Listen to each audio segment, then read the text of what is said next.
Media.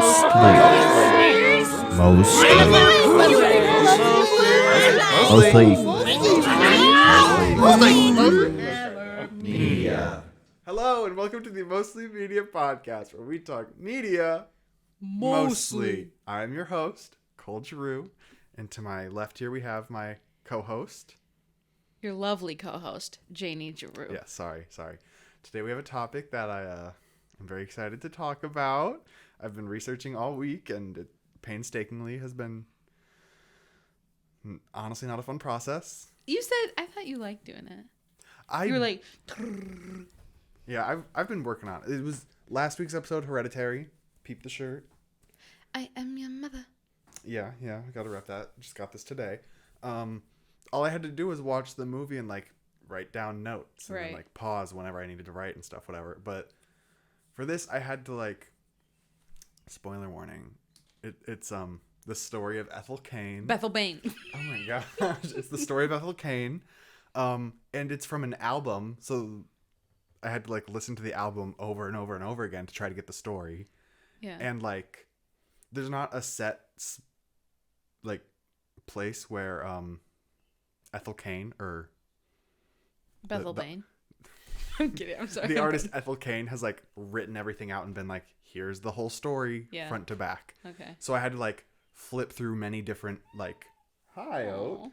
so many different articles and just annotations of all the lyrics, and I had to try to piece the story together. And this is kind of my interpretation of it because that's okay. There's not a set interpretation of it yet. Okay.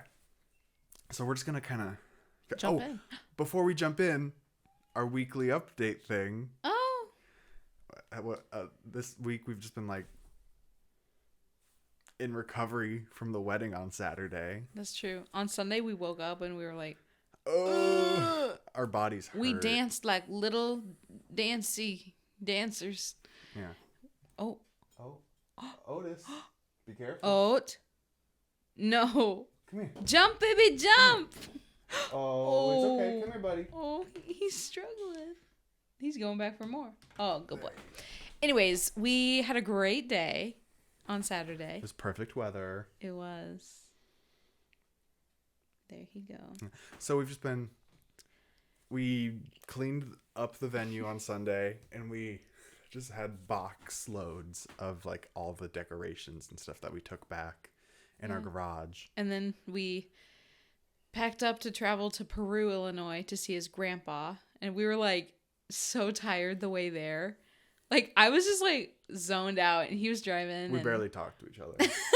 And then we got there, and we were going to go to Starved Rock, but we didn't. It was storming. There was a terrible storm. Yeah. And so we watched Pitch Perfect in our hotel room. Before we did that, we went to Applebee's before the storm hit, and then we went to Target, and we got trapped in Target for a little bit because of the storm. It was a fun time. And that was our honeymoon. Yeah, so since then, I spent the last week cleaning up and packing or unpacking everything. And so we're finally getting to sit down and do this. Yay! Yeah. And we were originally supposed to go to Tennessee for our honeymoon, but that was a lot of money. So we decided, no. But in July, we're going to Webb Lake in Wisconsin. And that's with all our friends, but that'll be a little getaway. Yeah, I'm counting it as a honeymoon. Okay. Okay. So now with that over. Back to Bethel Bane. We're going to move right along into this because I don't know how long this is going to take, just last week's episode. Hopefully not over an hour. I hope it's... Okay, again, my notes, 7 pages long. It's the same amount as last time, but that's with pictures, and there's a lot of spacing to separate the different songs and whatnot. Yeah, okay. So, before we get into this, trigger warning, similar to last week's episode. Trigger warning for murder, sexual assault, cannibalism, grooming, drug abuse, abuse, and violence. Whoa. That hit all the spots, didn't it? Okay, maybe not make a joke about trigger warnings. Sorry. If you get triggered, that's your own fault. Okay. I'm kidding. Cutting that out. Okay, we're going to start with a brief summary of everything. The story of Ethel Cain is pulled from the 2022 album. Oh, wait. First, the story of Ethel Cain is by Hayden Silas Anadonia, originally named White Silas. That was her first, or one of her first aliases. And she created the story of Ethel Cain, which is pulled from the 2022 album Preacher's Daughter, which was... Oh, I'm kind of getting lost here with my own notes. Oh. Let me just start over. The story of Ethel Cain is pulled from the 2022 album Preacher's Daughter, released by Hayden Silas Anadonia under the alias of Ethel Cain. Set in the American South during the 1990s, Preacher's Daughter tells the story of Cain and her childhood growing up in the church as the daughter of a preacher up until her eventual death. Whoa. Preacher's Daughter is an album that is full of Southern Americana Gothic aesthetics with heavy themes of trauma, love, loss, and religion. Mm-hmm. Yes. Okay. And then I just have a few of my sources that I pulled from here. I pulled from, obviously, the album Ethel Cain, or the album Preacher's Daughter, Genius.com, thepress.com, fandom.com, vogue.com, and also a little bit from Hayden Ethel's Twitter and Instagram account. Okay, now we have a little bit of background. Anadonia started the Ethel Cain Project, also known as the Ethel Cain Cinematic Universe, back in 2018. The Ethel Cain Project is said to consist of 3 albums, 3 books, and 3 movies. They're all respectively telling the story of 3 separate women amongst the Cain family, the first of which is Preacher's Daughter, which follows Ethel Cain. Does that mean she's going to come out with more music? Yeah. Oh. The second... They're confirmed, like she's making them. Wow. The second one is, the working title is Preacher's Wife, which is based on I know the names of most of the characters, but I forget the name of her mother. I don't remember. But it's Preacher's Wife, and then the third one is Preacher's Mother. Yeah. Granny. Anadonia has said that Ethel is loosely based on her and her experiences growing up, being that Anadonia and Cain both share being the daughter of a deacon, growing up in the South, and much more. From there, we're going to get into the plot of the album. Are you recording? Yes. Are you ready? Mm-hmm. Okay, so first, the album opens up with Family Tree intro. Nice. Sorry, just looking for some reactions throughout this. Well, you know. Oh my gosh! What? Okay, so Family Tree intro is kind of just like setting the grounds for the whole album. It's like it's what it says it is. It's an intro to this story and the characters that are in such. Okay, so the story of Ethel Cain starts in 1991, 10 years after the passing of her father, the titular preacher that is still held fondly in the eyes of the community. Family Tree intro begins to set up some of the themes of the entire album, the introduction of religious trauma, the relationship with her father, and the intergenerational abuse that is fated to Ethel. And then at the end of each of these like summaries for each of the songs, I kind of have like a quote from like my either like my favorite lyrics or lyrics that kind of sum up what the song's full theme is. Okay. So I don't know how I'm supposed to differentiate when I'm doing the lyrics, or because I'm not singing. Come on now. You want me to sing? Yeah. But then we're gonna get copywritten. No, just sing it like not good. Okay. The fates already fucked me sideways. Whoa. Swinging by my neck from the family tree, he'll laugh and say, "You know I raised you better than this," then leave me hanging so they can all laugh at me. Whoa. Yeah. So that kind of gives you a good picture of what this is. Like the first thing is like she's fated to this destiny from the album from the start, from intergenerational trauma, from her father, the preacher's mother, preacher's wife, like she's fated to have all this happen to her. Mm-hmm. And then swinging by my neck from the family tree just shows a very grim picture that she is hung herself from her hanged herself. I did that last episode too. Mm-hmm. Hanged. And then it just shows he'll laugh and say, I raised you better than this. Kind of shows the weird relationship they have. And then he'll leave me hanging so they can all laugh at me. It just paints a picture of what's to come in the album. Mm-hmm. Next, we have American Teenager, one of the boppiest bops on the album. You've listened to this album, not really front to back, but many of the songs. I know you've heard me listening to it. Yeah. So you kind of know a little bit about this. Mm-hmm. Yeah. You know American Teenager. Yeah. You know what it sounds like? Say what you love. Yes. That's the one. Copywritten. How? Okay. So American Teenager. It's one of the 3 singles that were released before the entire album came out. We're introduced to Ethel's town, Shady Grove, Alabama. It's an all-American town where Ethel has spent her whole life. Sorry. We learn that after the passing of her father, which took place before the events of the album, at the age of 10, Ethel started to lead congregations at church and helped with the choir and just helped out in church. And then years later, we see she is turning to alcohol to mend her broken heart. Mm-hmm. Because her flame, Willoughby Tucker, left town and just left her. Bye, Willoughby. It's sad. Oh, bye, Willoughby. There's more of this story coming up in A House in Nebraska. Ayo. Whatnot. Yeah. Ethel begins to come to church drunk and lose her faith due to the amount of trauma she's endured. For the quote, it is Sunday morning, hands over my knees in a room full of faces. I'm sorry if I seemed off, but I was probably wasted, and I didn't feel so good. Head full of whiskey, but I always deliver. Jesus, if you're listening, let me handle my liquor. And Jesus, if you're there, why do I feel alone in this room with you? What do you think this all means? I'm kind of dumb. I don't know.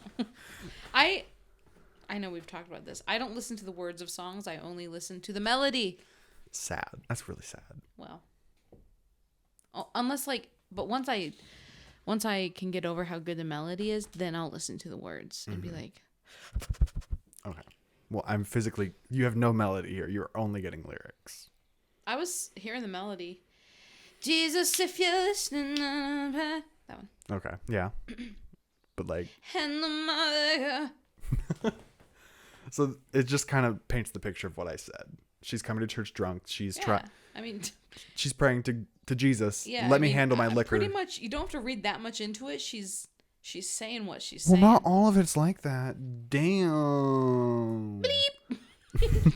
And Jesus, if you're there, why do I feel so alone in this room with you? Yeah. She's losing her faith, but she's in the church. Yes. Yeah. Okay. Fine. We'll just move on then. Jeez. Okay. To A House in Nebraska. Oh my gosh. Okay, so Ethel reminisces on her time spent with Willoughby, as I said before. And when they were together, they would go out to an abandoned house at the edge of town in Shady Grove and just picture that they're living out in the middle of nowhere in Nebraska together, just themselves. Okay. Yeah, and that's what A House in Nebraska is.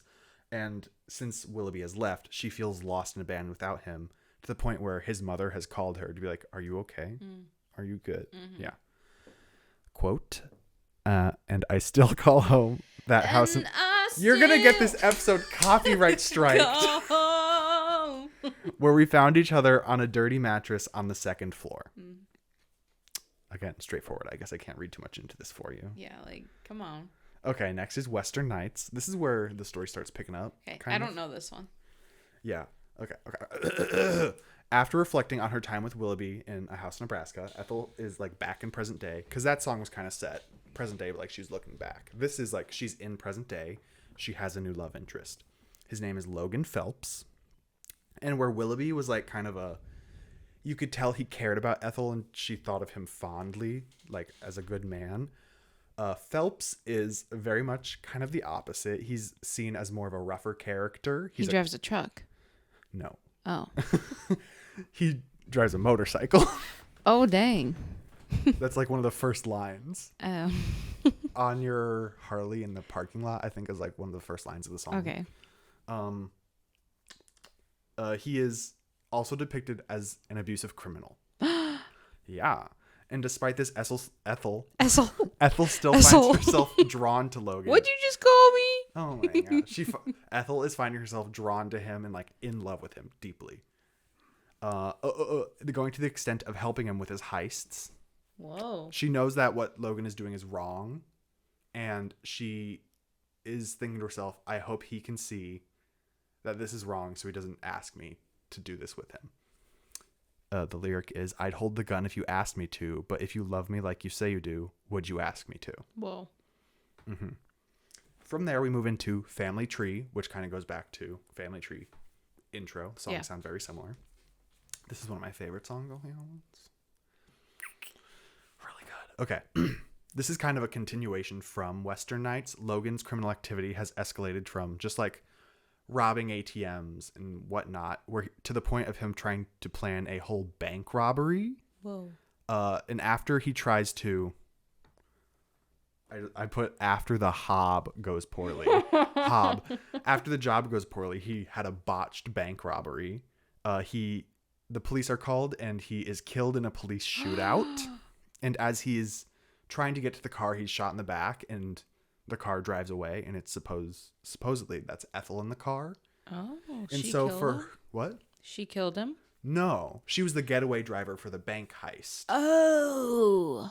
Logan was killed and she was driving away. Gotcha. That's supposed. No, not for sure yet. Not for sure.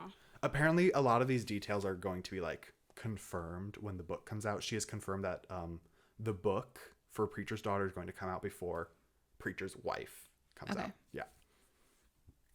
Are you gonna read it? Of course. Okay. I'm in this. Yeah, I'm in this for life. Okay, so now Ethel is now on the run. She's running away from the cops for her supposed involvement in this bank robbery. Mm-hmm. Referencing back. Oh, and in the song, she references back to the noose from Family Tree, swinging my neck from the family tree. Yep. She's now taken the noose off and is now using it as a weapon of her making. With the lines, I've killed before and I'll kill again. Take the noose off, wrap it tight around my hand. Whoa. There's just some parallels there. That's all I'm pointing out here. Amen. Amen. Next, we move into Hard Times, which I told you not that long ago. This was probably my least favorite off the album. Oh. And it was like the one song I would skip. But after doing this, I love the song. Oh, you found a new love for it. I did. It's very sad. Okay, so the entire premise of the song, this is kind of the end of the first act for this song. It finishes the first act into the next one. This closes out Ethel's chapter in Shady Grove. She's now on the run, leaving her family because she's a criminal. She's a criminal running away from the cops. Ethel spends her time away from home, reflecting on the abuse she endured from her father. Ethel uncovers that she was sexually abused by her father at the age of 9. Activities that should have been normal and innocent to a child have been warped, such as dancing on her birthday party and playing in leaves. Despite the trauma she endured at the hands of her father, she seems to still look up to him and want to emulate what he was because he was held so highly in the community. Yeah. The community around her praised her father constantly and were unaware of the abuse that she was dealing with behind closed doors. So she's in like a weird place. Like, my father sexually assaulted me and was the bad father, but in the community he was held Everyone so highly. Him. Yeah. And that's difficult for a child. Not that she's a child, but she was at the time. Oh, yeah. Well, yeah. But yeah, and there's just a lot of lyrics in the song that kind of paint the picture that she was aware and unaware of that this happened to her. Like, she was aware that her father was doing these things to her, but he was like, this is the story. This is what you have to tell people. Yeah. Like, you can't let people know. Right. And so the lyrics from this is, in the corner on my birthday, you watched me dancing right there in the grass. I was too young to notice that some types of love could be bad, praying I'd be like you. And then I stopped it there just to kind of encapsulate the song. Gotcha. That's a sad one. Yeah. And I guess I never read too much into that, even though it's very straightforward. What was the name of that one? Hard Times. Gotcha. From Hard Times, we move into Act 2 of the album with Thoroughfare. Ew. This is our favorite song off the album. Yep. 100%. Okay, when you think of Thoroughfare, what do you think? Will you let... Not the lyrics. What is it? What does the song like encapsulate to you? What does it give? It gives like Lumineers vibes. Not like the type of music, but because it's like road tripping. I meant story vibe. That's what I'm getting to. Oh, okay. Like you leave behind what you knew, you go try to find adventure out somewhere else. I guess that's the vibes of the song, but like the story of the song. The lyrics. You want me to say the lyrics? Don't say them, but like Well, it's in a basically nutshell, a guy picks up Ethel hitchhiking, and he's trying to find love, but then they end up falling. Well, they don't fall in love, but they end up getting it on or something in motel rooms or something. Okay. And hey, do you wanna sit away with me? Okay. Okay. That was my Cher impression. Okay, so Thoroughfare is Ethel telling a story of her meeting a new love interest, Isaiah. She made it to Texas from Alabama on her run from the cops. And while walking along the side of the road, a man, Isaiah, pulls up beside her in his truck and offers Ethel a ride. He says he's going to California to find a kind of love that his parents had. Yeah. Ethel and Isaiah begin to create a romantic and sexual connection across this journey. That's true. Yes. Okay. So, lyrics. I met you there in Texas somewhere on a thoroughfare on the side of the road in some torn up clothes with a pistol in my pocket. I didn't trust no one, but you said, baby, don't run. I'll take you anywhere. So I hopped right in out of luck to spend. But at least you'll truck me walking. And you said, okay. Hey. Sorry. From Thoroughfare, we go into Gibson Girl. That was all of Thoroughfare? Well, I'm trying to keep this quick. Okay. I'm coming. Okay, I'm going Thoroughfare, Gibson Girl, and then I have like a little break to talk about some stuff. Okay. So we move into Gibson Girl from there. Are you bored? We go into Gibson Girl, and if you've ever listened to the album front to back, the change from Gibson Girl or from Thoroughfare to Gibson Girl is kind of a whiplash because it's like an adventurous Western love song into like prostitution. Whoa. So Gibson Girl, it's a reference to Charles Dana Gibson, who famously drew women that were considered like the American beauty standard. If you saw one of these pictures, I'm sure you'd understand. Like, you'd know who it was. You know who this artist is. I'll show you something real quick.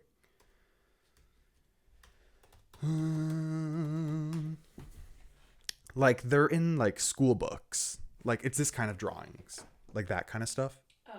That's the artist. Okay. And that's what it's a reference to. Just, like, a beautiful woman. Gotcha. Okay, so the song is about Ethel is being pimped out by Isaiah. Do you know what that means? Pimped out? Pimped out. No. He's like, so like prostitutes sometimes will have like a pimp who is like their manager kind of. So he's like selling her for money. Dang. Yeah. He's beginning to pimp Ethel out in the back of gentlemen's clubs to make money. Oh. She is on heavy drugs that are likely being fed to her by Isaiah. And she doesn't really grasp what's happening to her. Gibson Girl was another one of the singles from the album. I just wanted to throw that in there. Okay. And the lyrics: he's cold-blooded, so it takes more time to bleed. Obsession with the money, addicted to the drugs. Says he's in love with my body. That's why he's fucking it up. And then he says to me, baby, if it feels good, then it can't be bad. Well, I don't know about that. Okay. And so from there, from Thoroughfare and Gibson Girl, everybody's like, where did the change happen? How did Isaiah change like this? Okay. So between Thoroughfare and Gibson Girl, I was having a hard time researching and figuring out how Isaiah went from like this charming guy to a straight up pimp. Yeah. And all the articles and annotations I found for these songs weren't really making sense and clicking. So after I did some digging, I found some promotional images that Anadonia, Ethel Cain, posted to her Twitter and Instagram.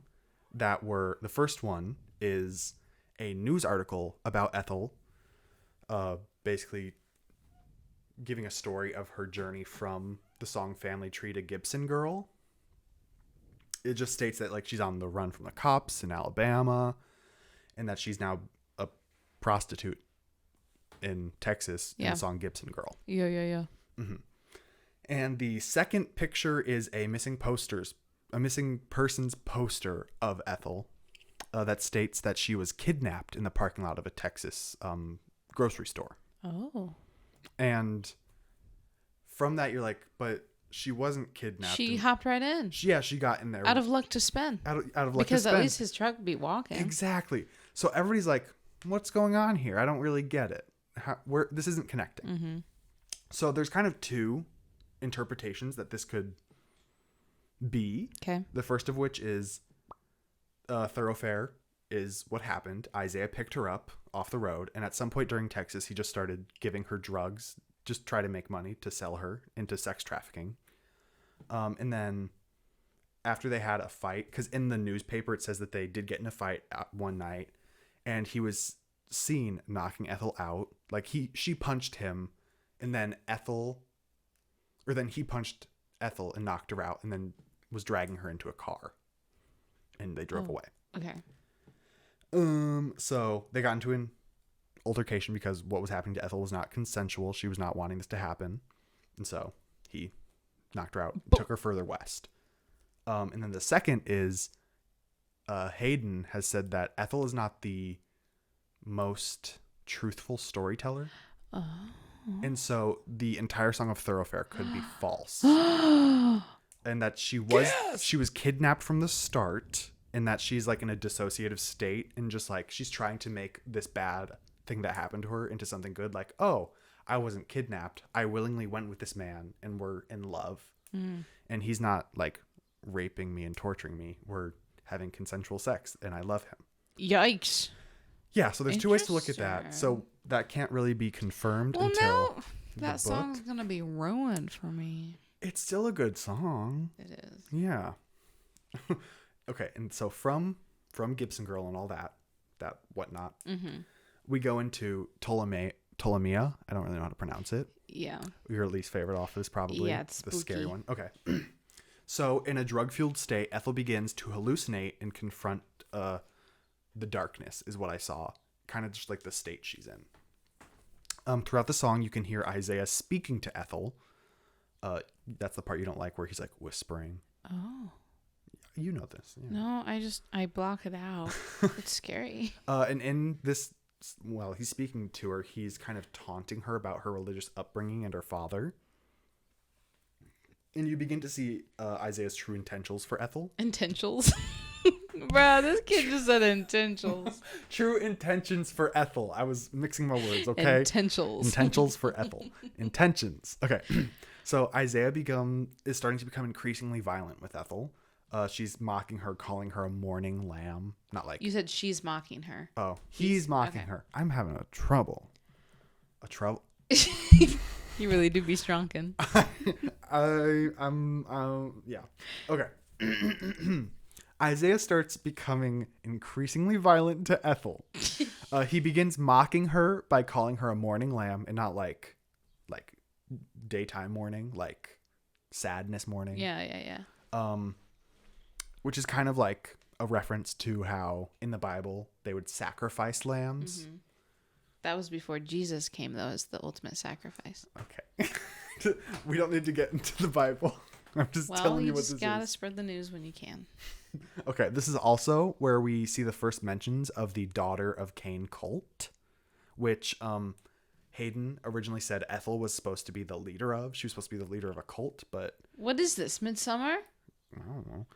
She said, like, apparently that didn't happen because it's not in this album. So people are thinking that it could be like her mother or her grandmother that are the leader of this cult or whatnot. But it is speculated that Isaiah is a member of the cult or somehow affiliated and was told to torture and do all this stuff to Ethel. Ptolemea comes from the word Ptolemy, which is one of the circles of hell from the book Dante's Inferno. It's just like a little reference to that. Ptolemy is the circle of hell where treacherous people would live after they died. And at the beginning of the song, Ethel sees herself as the traitor for abandoning her family and running away. And then in the later half of the song, Isaiah becomes the traitor because he's drugging and abusing Ethel. Mm-hmm. And at the very end of the song, Death, the personification of death, starts to speak to Ethel and is proclaiming to her that it is inevitable that this is happening to her and she can't run or cheat death. Oh, shoot. Yes. And so Bye, Bethel. the annotated quote for this, the lyrics here are a bit longer. So this is going to be a long one. Okay. Blessed be the daughters of Cain, reference to the cult, bound to suffering eternal through the sins of their fathers, committed long before their conception. Blessed be their whore mothers, tired and angry, waiting with bated breath in a fairy that will never move again. Blessed be the children, each and every one, come to know their God through some senseless act of violence. Blessed be you, girl, promised to me by a man who can only feel hatred and contempt for you. I am no good nor evil, simply I am, and I have come to take what is mine. I was there in the dark when you spilled your first blood. I am here now as you run from me still. Run then, child, you can't hide from me forever. All right. That was the entire, at the very end of the song, there's just guitars wailing, and this is just in the background, just you can barely hear it. Speaking? Yeah, it's speaking, it's not singing. And it's a dark voice. This is the entire thing that Death is saying. That's scary. Her. It is pretty scary. You can't understand it unless you're looking at it and being okay, this is what's being said. Without it just sounds like it's really good though. Okay, so from here we move into August Underground. How many songs are left? 4. Oh. Okay, go. What? Okay, so this next song is August Underground. We got a package. Whoa. Cool. What is that? Will you let me finish before we figure that out? Yeah. It's really long. That's what package? she said. The package of this episode. Whoa. This is not going to be as long as the Hereditary episode. Okay, go. Okay, August Underground, next song. The name August Underground comes from a 2001 snuff film, but it's not really a snuff film because it's not a real snuff film is actual murders and stuff. This is a fake snuff film. It just emulates that. It has the same name of August Underground. And then through this, it's an instrumental song. We get the story, or not really story because there's no words, that Ethel is locked in the attic by Isaiah and is slowly wasting away after she's been attacked. Ooh. It is debated how Ethel got locked in the attic. Some people say that during the events of Ptolemea, Ethel escapes and begins running through the woods to get away from Isaiah, and then is caught and beaten. Oh. She is eventually chained up in the attic until her death. Some say that the final bang, there's a very loud bang at the very end of the song. It sounds like a muffled gunshot, singular, sorry. Oh, boom, boom. No, it's just boom. Boom. And then you can just hear footsteps and whisper talking, and it's just one person. Okay. So it's Isaiah shooting her and then walking around and murmuring something and walking out of the attic. And so from there we move into televangelism, which is it kind of transitions from August Underground into this, which is it's Ethel's death and then her Ethel's deathles. Oh my god. It's Ethel's death and then her subsequent moving on to the afterlife. Gotcha. Her soul leaving her body. And it is, they use a lot of piano and it's very tranquil. I don't know. It just shows that Ethel's not suffering from from Isaiah anymore. Right. It makes me emotional. That's lovely. No, it's not. She died. Well, everyone dies. Yeah, but usually you don't want people to die from murder. That's so true. Torture true. and rape. That's really not. Yeah. Okay, so from there we move on to sun-bleached flies, which is what? I know what's coming. What? Nom, nom, nom, nom, Oh. nom. Don't give spoilers. Okay, so after ascending from this plane of existence into a further one, it's not really confirmed if she goes to heaven or hell or where she goes, because people say that in, is it this song? No, in the next song, she's talking to her dad, and it's why her dad was such a bad person, why was he in heaven? But why would Ethel be in hell? So people think there's just one existence in this universe where she's like everybody goes there whenever. Okay, I don't need to get into that. Yeah. Okay, so after ascending, Ethel begins to reflect on her life. Yeah. She laments on her loss of faith, and she still kind of clings to that because that's how she was raised, and it gives her some form of safety because she was in the church for so long. And so she found herself praying to God despite her disbelief and hoping for a savior while knowing that no one is coming to save her. Basically that her fate was sealed, but she was still like, someone could save me. But interesting. She knew that nobody would. Her father raised her to be a fighter, but she knew that if she were to fight, she would just be continuing that generational abuse that has been plaguing her family. Mm-hmm. So in her dying moments, she fantasizes about Willoughby, the man that she never stopped loving. Aww. Sad. And in the song it says, "What I wouldn't give to be in church this Sunday, listening to the choir, so heartfelt all singing. God loves you, but not enough to save you. So baby girl, good luck taking care of yourself. So I said, fine, because that's how my daddy raised me. If they strike once, then you just hit them twice as hard. But in the end, if I bend under the weight that they gave me, then this heart would break and fall as twice as far." From there, we move into the closer of the album called Strangers. Oh, great song. Okay. This was the second to third single that was released. I don't know why I'm telling you which ones were singles, but I am. The song starts with Ethel telling us that Isaiah has moved her body from the attic into the basement and that she's going cold, and then he eventually shoves her into a freezer. Isaiah had started to cannibalize Ethel's body.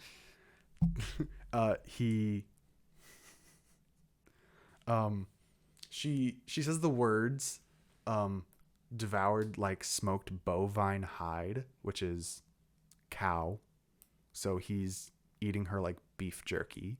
Ugh. Yeah. Due to the fact that Ethel does not have a burial in the grave, she jokes about turning in Isaiah's stomach, a play on the phrase turning in their grave. Yeah. If I'm turning in your stomach, am I making you feel sick? Later on, Ethel starts singing to her mother, who is unaware that she's died. And she's still hopeful that she's going to come home because she doesn't know. And after she sees Ethel's missing poster on the side of a milk carton at the grocery store, did I say she becomes emotional? I don't remember. I don't know if I said that before or after. She gets emotional after she sees the poster on the milk. And Ethel tells her, "Don't blame yourself for what happened to me. I love you still, and I'm waiting to see you in the afterlife. I'm waiting for you, Mom." Where, though? She says, "When my mother sees me on the side of a milk carton in Winn-Dixie's dairy aisle, she'll cry and wait up for me. We'll make love in your attic all night, euphoric in some strange delight. I'm happy you're here because you told me I should be. You're so handsome when I'm all over your mouth." Ugh. And that is where we close out the album. Ugh. Yikes. Really quick, this is so off topic, but going back to, you said Winn-Dixie. I guess this isn't off topic. As you were telling me this whole story, like through all these songs, I was picturing the same setting of the movie Winn-Dixie. Mm-hmm. Have you seen that about the dog? You've talked about it. I think we talked about it. And it's so funny because like that's a southern, very, grocery store. And that's what I was like picturing, like Winn-Dixie setting throughout all of this. Well, do you know why that's funny too? Why? Because on Ethel's missing poster, it says, "Ethel was last seen Saturday, January 13th at 3:15 a.m. being forced into a black short bed pickup truck in the old Winn-Dixie parking lot on Abrams Street in Arlington, Texas. A witness said a white man kidnapped her." Whoa. That's so funny. Mm-hmm. A lot of Winn-Dixie in here. Yeah. Because of Winn-Dixie. Great movie. We should talk about that on the podcast. Do you know what I want to do? So we're filming with Maddie tomorrow. Yeah. I want to go see The Little Mermaid so we can have an episode about that to see if it's good or bad. Like, go see it tomorrow? If we're able to. Oh. Or just whenever and then have an episode. Well, I want it to be the one after Maddie's episode. Oh, okay. Yeah. Okay. Maybe. We should. Maybe. Anyways, let's wrap this up. Yeah. What was your thoughts of this story? Definitely interesting. Definitely different than I thought. Thoroughfare is the only one I've really listened to and that I understand. Yeah. Yeah. It's very sad at the end. It's very sad. And gross. And like your first listen through for this album, if you're not like paying attention, you're like, this is a good album about sad things. And then you kind of look into it and it's like, what the hell? Hold up. What is going on to this poor woman? Okay, wait. I want to go back to, Ethel Cain doesn't, like, so this whole time I thought her name was Ethel Cain. No, it's a character. So what's her actual artist name? Hayden Silas Anadonia. Oh, the artist name is Ethel Cain. So she is Ethel Cain. She's like created this whole persona to go by her whole life. What? Wait, I'm so confused. What's her name? Real life name. What's her real name? Yeah. Like, Hayden. what do you think her mom calls her? Hayden. Okay. And that's because she's trans, right?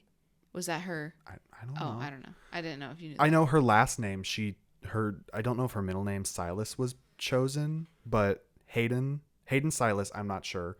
Anadonia, she chose that last name. It means something in Latin, I think. I don't know what it means though. Okay. Mm-hmm. Latin. I don't have anything else to say. So. Okay. If you haven't listened to this album, go do it. It's really good. Mm-hmm. It's really good. Thoroughfare is probably my favorite. Yeah, my favorites are Thoroughfare and House in Nebraska. Those are two good ones. American Teenager, I feel like American Teenager is like probably the one that most people could like listen to. Obama put it on his top song of 2022 list. Dang. Which is very funny because there's a very anti-war sentiment to the song, and Obama like bombed people. So the drama. Oh, the Obama drama with Ethel Cain. Drama. Oh, drama. One of my favorite things Ethel Cain has done is, so you know that Megan Thee Stallion got shot, right? When? Oh my gosh, you didn't know this? I think it was sometime last year. She got shot. Oh. She got shot by her boyfriend at the time, Tory Lanez, and they were like on trial and stuff. And so Drake was, I think he was calling Megan Thee Stallion a liar. And Ethel Cain, Hayden, said that if Drake spoke about Megan Thee Stallion again, she would sick the Amish on him. Oh. Yeah. Okay. I just thought it was funny. Yes. Yeah. Here's your foot. All right, I got business to do, so I got to get out of here. Well, all right. I hope you enjoyed this episode of this, again, for some reason, creepy episode in May. True. We need to lift it up tomorrow. Yeah. With spirit. What? You guys were supposed to talk and... Oh, don't worry about it. You guys have talked? No. You haven't. So we're going to come in here and I'm going to be like, so?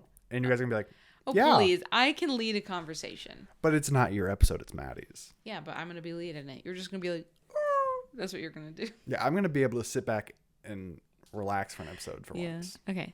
Wrap this up. I got to go. Okay. Thank you for watching. Please go listen to Preacher's Daughter. Amazing album. Go listen to her other work too. And go listen to Janie Massey. Don't do that. Her album. Don't do that. Mommy's Little Girl. Wait. It's called I Never Knew. Oh, yeah. Doesn't even know the name of her own album. Don't even know the songs. Anyways, okay. Thank you for listening and watching. Don't do it, please. No, I'm kidding.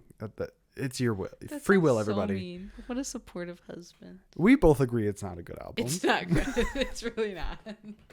It was good for the time. People are like, I love your album. I still listen to it. And I'm like, don't. Why are you doing that to yourself? Hey, we still got CDs. You want one? Come get it. No, don't. Come get it. Free. Actually, 10 cents. $10. Sorry, $10. Anyways, bye. Okay, bye. This has been the Mostly Media Podcast. We talk media and Ethel Cain. Mostly. Mostly. Bye. Bye.